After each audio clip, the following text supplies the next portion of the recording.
GameStop's stock is surging. Take over what's happening now in GameStop. GameStop have been soaring, fueled by amateur day traders. We've all seen the headlines. Day traders relish demise of hedge fund they tormented on Reddit. GameStop jumps after hours as Elon Musk tweets out Reddit board that's hyping stock.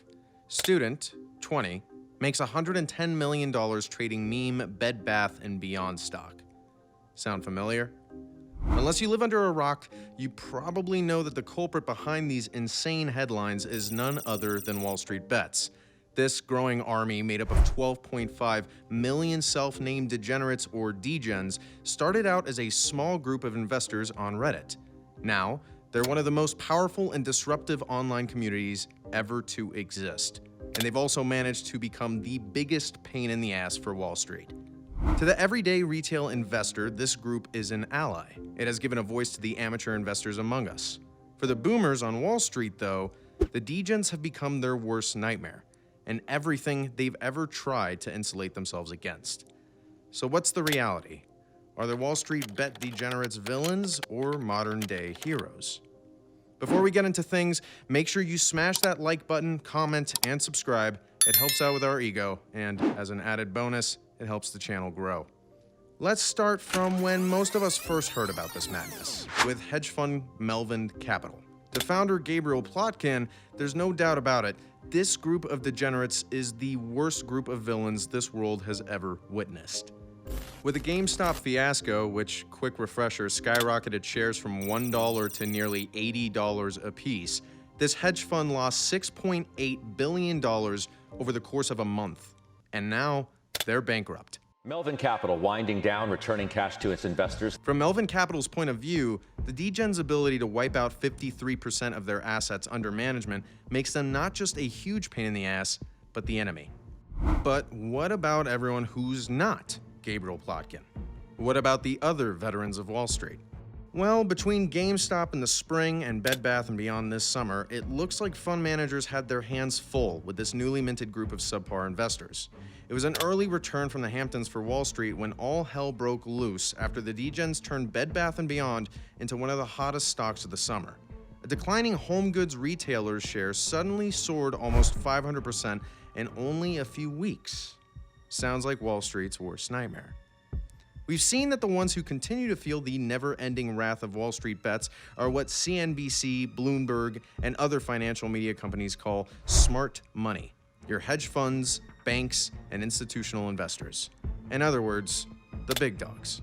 And it can be painfully hilarious to see some of the largest hedge funds lose billions of dollars in a mere matter of weeks, but this also raises a question. When is it time for the degens to hang up the cleats and move on? Wall Street bets can only fade Jim Cramer's market moves and play options roulette for so long. Even though most degenerates in Wall Street bets throw around only a few $100s, I do enjoy the rare deep pockets who hang out online and throw around some big money. These are the Wall Street bets whales. They command a sizable portfolio and are riskier than the clueless college kid or young adult. Look at this hard-charging, diamond hands degenerate. Throwing down $750,000 on Bed Bath & Beyond is more of a statement than showing up to a happy hour in Lower Manhattan repping rainbow sandals, a knockoff pair of Ray-Bans, and a Nautica polo. The real question is this: how did Wall Street let this happen, and how could they not see it coming? After all, Wall Street is known to be one of the most powerful and influential groups in the world. Obviously, they wouldn't just let some scrubs like myself participate in the roaring stock market and cause massive embarrassment to multi-millionaire fund managers. What qualifications do we have to navigate this level of volatility and money printing? I didn't go to an Ivy League school, and my parents sure as shit don't have a house in the Hamptons. I'm sitting here in my pajamas, listening to Jim Cramer on CNBC answering some schmuck's question and reading the first paragraph of a Wall Street Journal article because I can't afford to pay for a subscription. That's the extent of my formal training. The answer to this madness is simple. Silicon Valley fuels Wall Street bets. That's right, Silicon Valley. The only other industry that's massive and powerful enough to go head-to-head with Wall Street. East versus West Coast. Finance versus tech. Suits versus hoodies. This is gearing up to be a battle bigger than Avengers Infinity War. But I digress.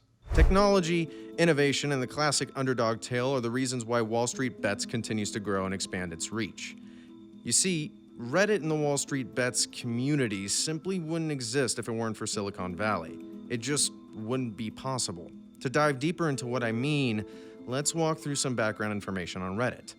Reddit was founded in 2005 and has grown to be one of the most popular websites on the internet in the world. As of 2020, it had over 430 million monthly active users.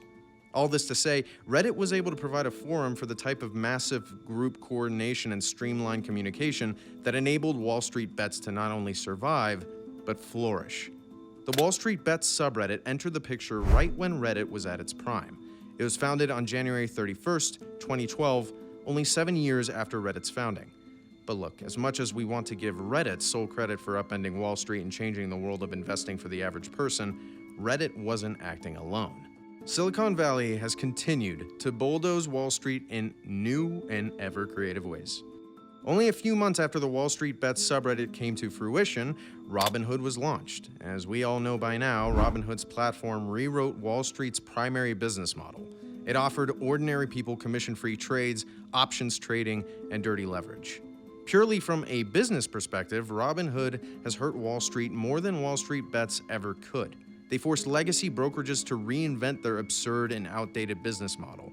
Wall Street could no longer rip us off with sleazy fees. Commission-free trades opened the floodgates for everyday Americans. It democratized Wall Street, making it no longer only for the rich and powerful. All from their iPhones, college kids can now YOLO $100 and hope for the best in the blistering red market. And let me tell you what, nothing gets a group of college students more excited than a stock ripping to new all-time highs, especially a stock with garbage business fundamentals and a mean short float. Now let's look back at our original question. Are Wall Street Bets villains or modern-day heroes? Well, to your average person like those YOLOing college kids, the degenerates are that in name only. To them, there's nothing corrupt or degraded about the degens. They are the heroes who have waged war to democratize finance. They fought the man on behalf of the everyday person to make finance accessible, and even, in some cases, lucrative for your average Jane or Joe. So on the one hand, we've got our Wall Street veterans who see Wall Street Bets as the biggest villain ever to exist. And on the other hand, we have our average person who views the degens as their Batman coming to liberate Gotham City from its Wall Street oppressors. Looks like we've walked ourselves into a conundrum here. So which is it really? And the winner goes to neither. That's right. The degens are neither a superhero nor villain. Wall Street Bets is just a group of degenerates investing in the stock market like every other person.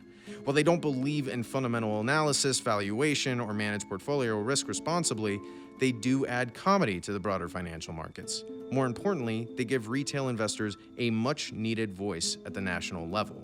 This group, which again is made up of a whopping 12.5 million legionnaires, makes a ton of noise and gets the attention of the media. The Wall Street Bets community knows how to make some incredible memes and has mastered the art of going viral, more viral than the Kardashians or The Bachelor. Wall Street Bets is just another cog in the wheel. They are a loud group that loves to throw down some money on trades that frankly make me nauseous, but within the community there are a few individuals who actually put forth good analysis and commentary. And for the most part, it is just a group of young adults enjoying the markets and mostly losing money. The mother of Wall Street Bets, Silicon Valley, isn't a hero or a villain either. It is just doing what it does best, innovating and leveraging technology to democratize outdated systems and business models. On that note, thank you for watching this video. If you consider yourself a Wall Street Bets degen or just a faithful follower of all things finance, then please subscribe, smash the like button because it helps us grow on YouTube, and comment below with your thoughts.